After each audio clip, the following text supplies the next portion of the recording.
Assalamualaikum warahmatullahi wabarakatuh. Bersyukur kepada Allah subhanahu wa ta'ala, alhamdulillahirabbil alamin. Dan bersalawat kepada Nabi Muhammad sallallahu alaihi wasallam. Allahumma sholli ala Muhammad wa ala ali Muhammad.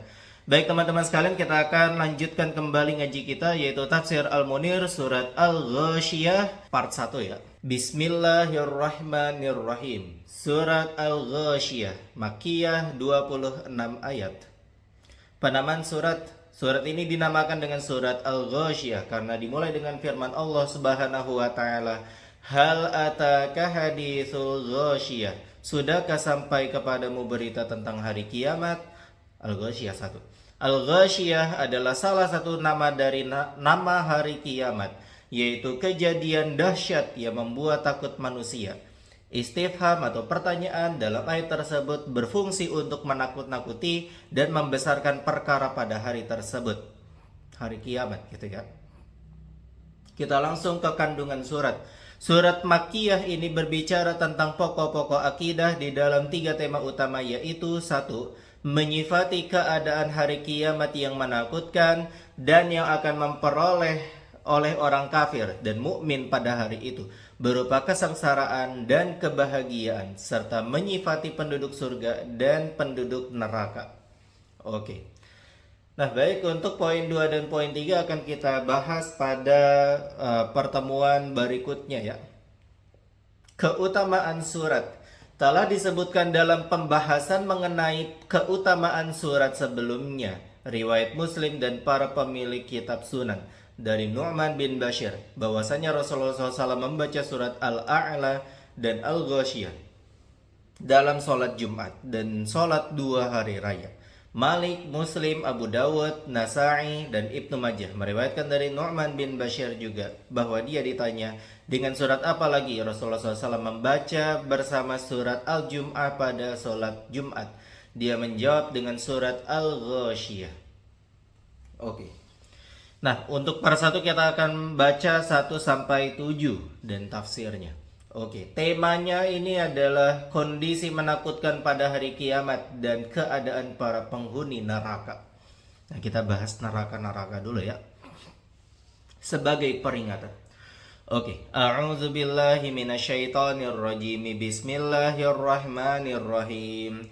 Hal ataka haditsul ghasyiyah? Wujuhun yawma idzin khashi'ah 'amilatun nasibah tasla naran hamiyah tusqa min 'ainin aniyah laisa lahum ta'amun illa min dhari' la yusmin wa la yughni min ju'.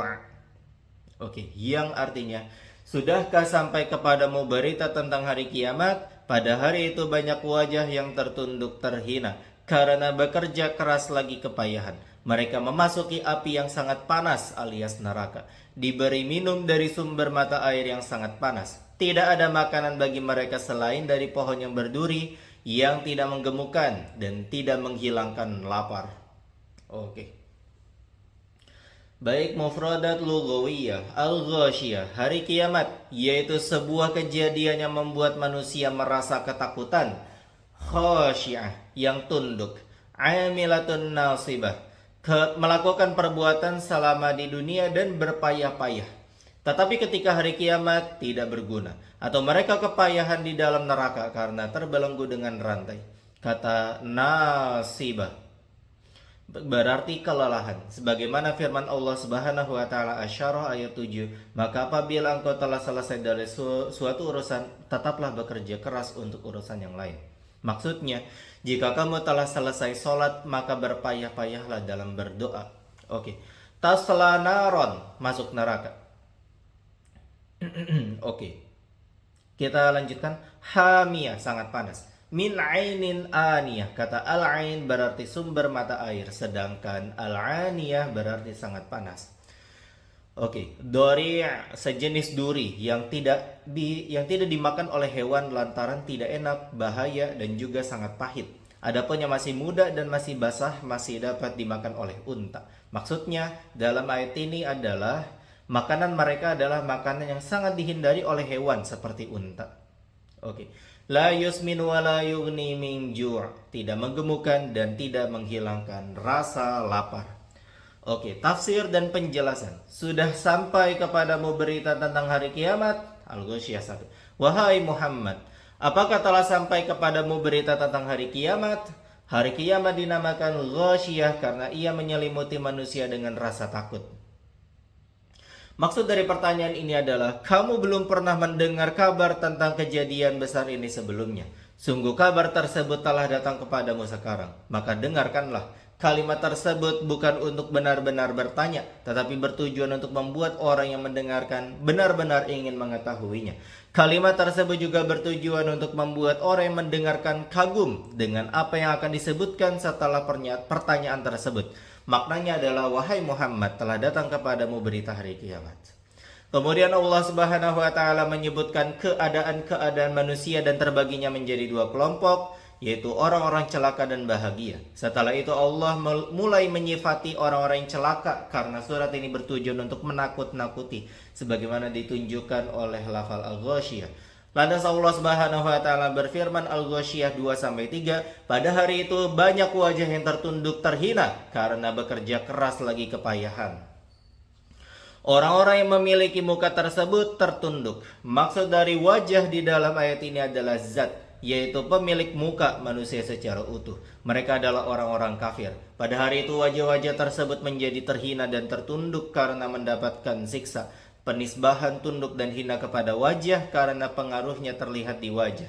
Hal itu serupa juga dalam firman Allah Subhanahu wa taala ayat As-Sajdah ayat 12. A'udzubillahi minasyaitonirrajim.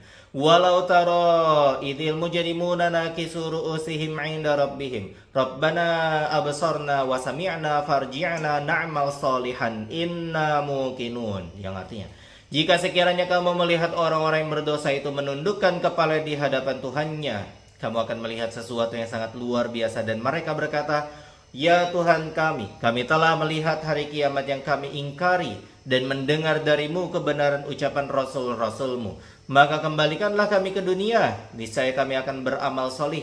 Sesungguhnya kami sekarang adalah orang-orang yang yakin akan adanya hari kiamat. But sudah ini ya, it's too late gitu.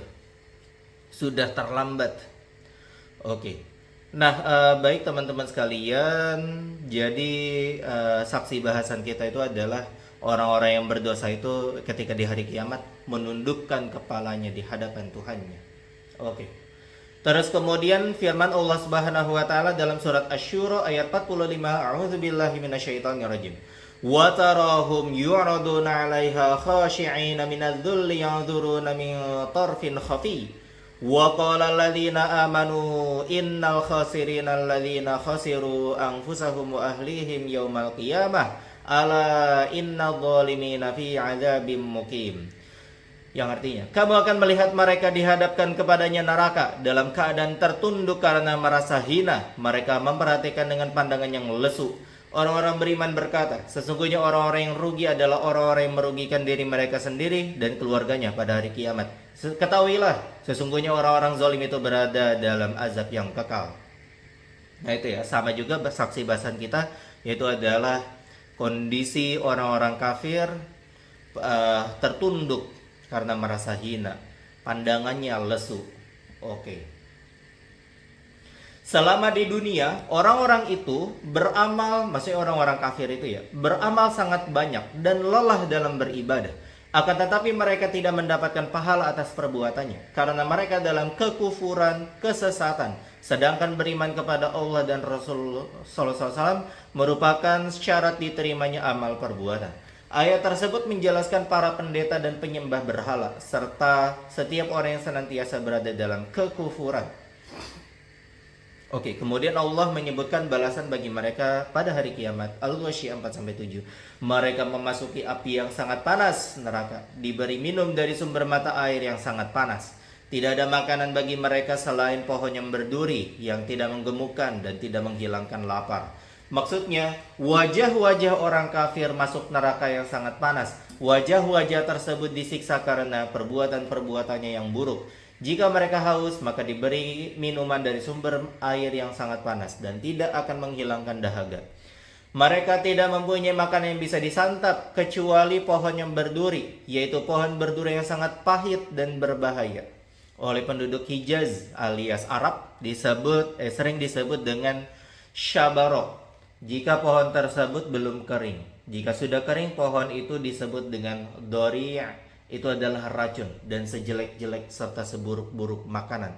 Makanan tersebut tidak berguna sama sekali, tidak membuat gemuk orang yang memakannya, tidak menghilangkan rasa lapar. Penyebutan air lebih didahulukan daripada makanan karena air lebih penting bagi penghuni neraka. Mereka dalam keadaan sangat haus jika terkena panasnya sengatan api neraka. Di sana tersedia makanan lain bagi penghuni neraka yaitu ghislin dan juga zakum. Allah Subhanahu wa taala berfirman Al-Haqqah 36 A'udzubillahi minasyaitonirrajim. Wala ta'amun illa min ghislin. Tidak ada makanan baginya kecuali darah dan juga nanah. Itulah ghislin. Dan juga Ad-Dukhan 43. A'udzubillahi minasyaitonirrajim. Inna syajarataz zakum. Sesungguhnya pohon zakum itu ta'amul athim adalah makanan orang yang bergelimang dosa. Oke.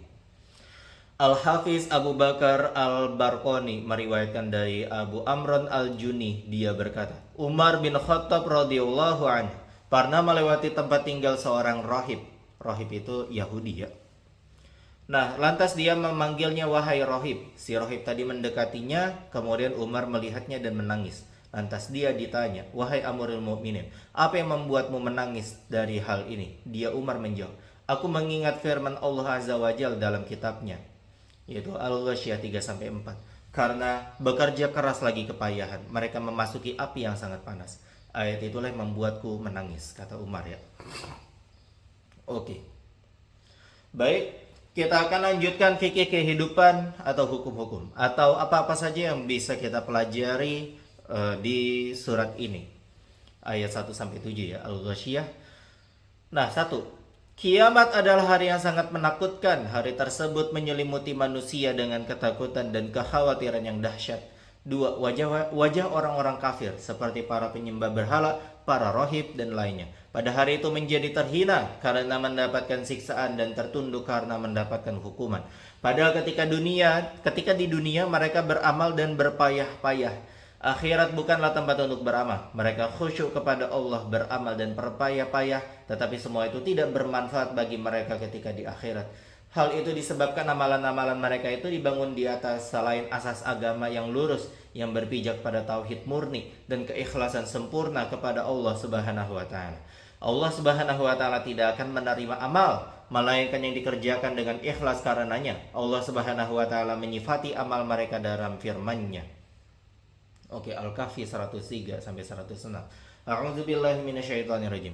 Qul hal nunabbiukum bil akhsarina a'mala. Katakanlah Muhammad, apakah perlu kami beritahukan orang-orang yang paling rugi perbuatannya kepadamu? Alladzina dhalla sa'yuhum fil hayati dunya wa hum yahsabuna annahum yuhsinuna sun'a. Yaitu orang-orang yang sia-sia usahanya dalam kehidupan dunia, sedangkan mereka mengira bahwa mereka berbuat sebaik-baiknya. Ulaika alladzina kafaru bi ayati rabbihim wa liqa'ihi fahabitat a'maluhum fala nuqimu lahum yaumal qiyamati wazna. Mereka itu adalah orang-orang yang kufur terhadap ayat-ayat Tuhannya dan kufur pula terhadap pertemuan dengannya. Maka amal mereka sia-sia dan kami tidak memberikan penimbangan terhadap mereka pada hari kiamat. Kemudian, zalika jazaa'uhum jahannamu bima kafaru wattakhadhu ayati wa rusuli huzwa. Itulah balasan mereka berupa neraka jahanam karena mereka telah kufur serta menjadikan ayat-ayatku dan rasul-rasulku sebagai olok-olokan. Nauzubillah. Oke. 3. Tempat mereka adalah neraka yang sangat panas. Minuman mereka adalah air yang berasal dari mata air yang sangat panas. Makanan mereka adalah pohon berduri yang tidak dapat menjadikan gemuk dan tidak menghilangkan rasa lapar. Dalam sebuah berita dari Ibnu Abbas dikatakan ad-dori' adalah sesuatu di dalam neraka yang menyerupai duri, lebih pahit dari kaktus, lebih busuk dari bangkai, dan lebih panas dari api. Para ulama berkata sesungguhnya neraka mempunyai tingkatan-tingkatan dan penghuninya pun bertingkat-tingkat. Di antara mereka ada yang makanannya buah zakum, ada juga yang makanannya adalah buah ghislin, dan ada juga yang makanannya dori'. Di antara mereka ada yang minumannya dari air panas dan ada pula yang minumannya itu nanah. Allah Subhanahu wa taala berfirman, Al-Hijr 44. A'udzubillahi minasyaitonirrajim. Laha sab'atu abwab, likulli babim minhum juz'um maqsum. Ia jahanam mempunyai 7 pintu. Setiap pintu telah ditetapkan untuk golongan tertentu dari mereka. Keberadaan tumbuhan di dalam neraka bukan dimunculkan dari kekuasaan Allah seperti keberadaan manusia, kalajengking dan ular di dalamnya. Para ahli tafsir berkata ketika turun ayat ini laisa lahum ta'amun illa min dhari'. Kaum musyrikin menentang seraya berkata, sesungguhnya unta kami pastilah akan kenyang dengan memakan dhari', makanan yang berduri tadi. Lantas turunlah ayat la yusmin wa la yughni min ju'. Maksudnya makanan tersebut tidak mempunyai tidak mempunyai manfaat untuk dikonsumsi, enggak buat kenyang, tidak menghilangkan rasa lapar. Ini merupakan dalil bahwa makanan mereka bukan termasuk jenis makanan manusia, akan tetapi dari jenis duri-durian yang dimakan oleh unta selagi masih belum kering. Jika telah kering, unta pun gak akan memakannya, karena itu merupakan racun yang dapat membunuh. Hal itu juga merupakan dalil bahwa Allah Subhanahu wa taala mendustakan mereka dalam perkataan mereka bahwa ad-dhari' dapat menumbuhkan lemak dalam tubuh. Oke, ringkasan. Sesungguhnya menyifati kondisi neraka dengan sifat-sifat sebagaimana yang telah disebutkan dapat membuat orang lari darinya dan menjauhkan diri dari hal-hal yang menyebabkan azab ini, seperti akidah sesat dan perbuatan yang rugi. Tidak ada sebuah akidah yang benar melainkan dengan mengesahkan Allah dan beriman kepada Al-Quran dan Rasulullah SAW. Oke, tidak ada amalan yang diterima melainkan amalan yang sesuai dengan risalah Islam. Itulah dalilnya gitu ya, Al-Ghasyiyah 1-7. Oke, wallahu a'lam bishawab. Kita bisa cukupkan ngaji kita pada hari ini teman-teman sekalian dengan membaca hamdalah dan doa kafaratul majlis. Alhamdulillahirabbil alamin. Subhanakallahumma wa bihamdika asyhadu alla ilaha illa anta astaghfiruka wa atubu ilaik. Wassalamualaikum warahmatullahi wabarakatuh.